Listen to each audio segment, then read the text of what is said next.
Let's talk about the game The Witness. Before I get started though, I should say that this video is going to have a lot of spoilers, so if you haven't finished the game or if you haven't started the game, you should absolutely stop watching right now. This is meant for people who have finished the game and are pretty sure they found many of the secrets already and want to hear more about other people's interpretation of it, or for people who are sure that they're never going to play the game and just want to find out what all the fuss is about. So what is The Witness? Well, the Witness is a beautiful island, an abandoned island. You're the only one there. You won't encounter anyone else or anything, not even an animal.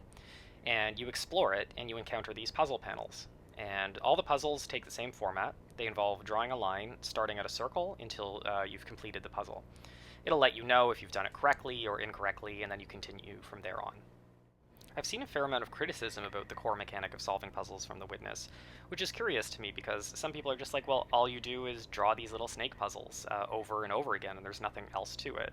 I mean, I would argue that in a first-person shooter, all you do is kill people and no one seems to complain about that. But I think there is something to it. Like, usually the reward for solving a puzzle is just another puzzle. And a lot of people these days are used to a lot more hand-holding in games, and games giving you these lists of things to do. The contrast is especially obvious to me with this other game I'm playing, Assassin's Creed Syndicate, which, to be honest, has a jaw-droppingly beautiful version of Victorian London. They did an incredible job with the environment, but the gameplay itself is actually just divided up into these lists. When you pull up the map here, you can see that it's like collectibles, 5 of 23, and you got 100% of this area and 50% of this area. It's just about how much work you have as a player to do to complete the game.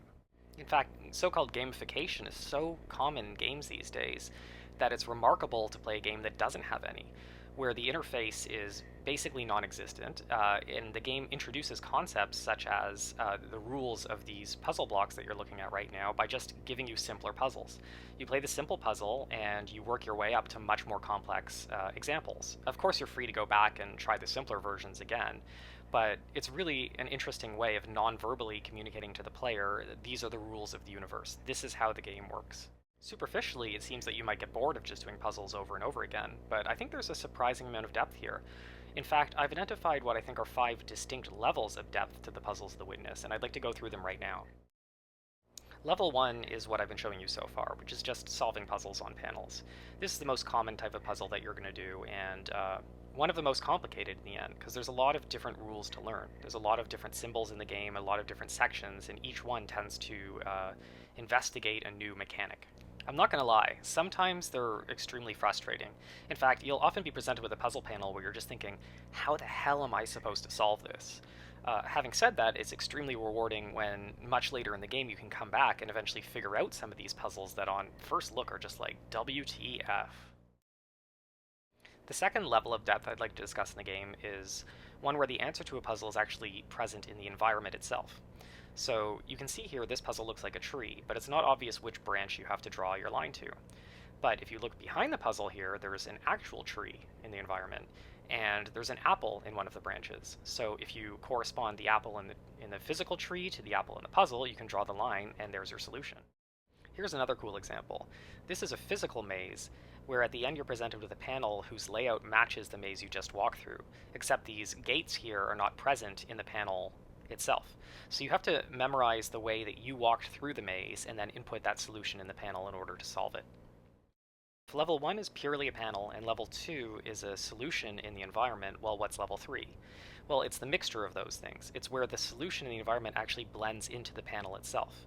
As you can see here, these trees make branches that actually outline a path that you must take through the panel in order to find the solution. Here's another really cool example. Obviously, this door doesn't have a straightforward answer to it, so you can try your own lines. It's not really obvious what you're doing, but if you take a step back and look at how the rocks line up here, if you get it just right, it'll give you the solution you need to solve the puzzle and open the door. And this takes us to the total insanity of level 4. After staring at puzzles for a while, you're going to start to go a little crazy. You're going to see lines and dots everywhere. And before you know it, you're going to try, and holy crap, in the environment there are puzzles themselves that exist outside of panels. Now, I absolutely love this, because once you find your first one, you can go back to areas you've already played, and you'll start to see them everywhere, in things that you just ignored before. Note that the rules of having puzzles in the environment are totally consistent with the game world itself. The game never told you, by the way, solutions can only be inputted on panels. You as the player made that assumption. One thing you learn about The Witness is that even though the puzzles are extremely tough, they're also extremely fair.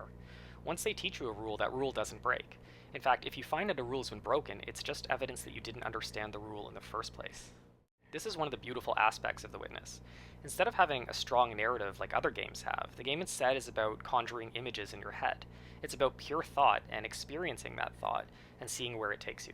I'm not the most visual thinker in the world, but after a couple of dozen hours in The Witness, I actually started to think of things in terms of the symbols.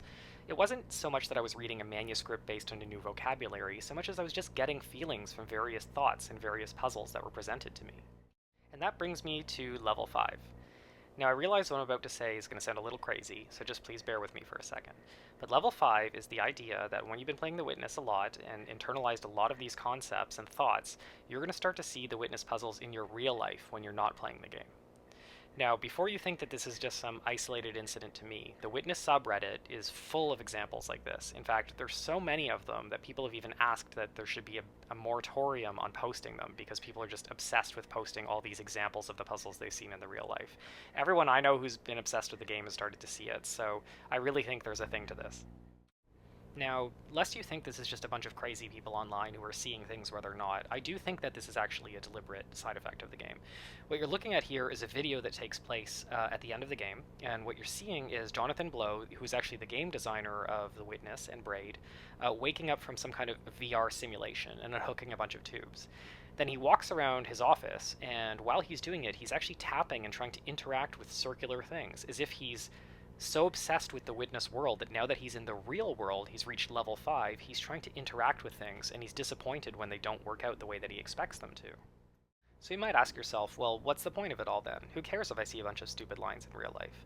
And the truth is that being able to play The Witness isn't going to help you get a job or pass an exam or anything like that, but it might make you think a little bit about how you think. And I think the brain is a really interesting organ in that it's not exactly like a muscle, but the more you practice and the more you exercise it, the better it gets.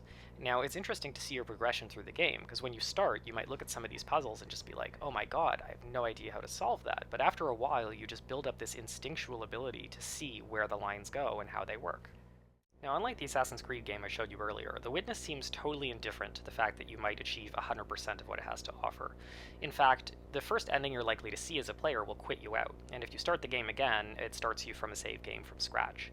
Now, interestingly enough, if you keep playing, you're likely to encounter an environmental puzzle that you didn't see the first time.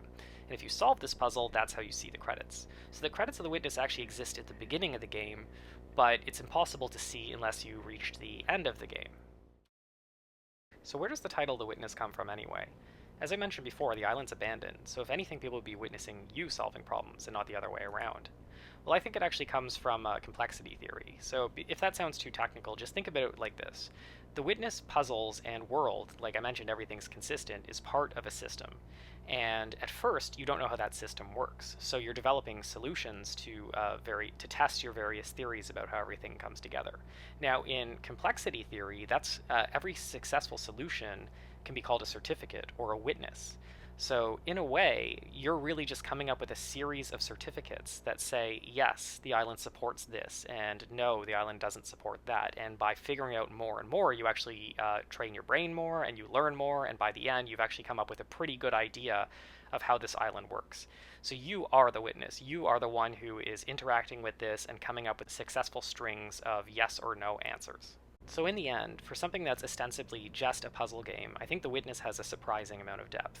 I certainly found a lot of meaning in it, and I learned a lot about myself and how I think and what I enjoy, and it was just an amazing experience for me. It's definitely in one of my top 5 games of all time.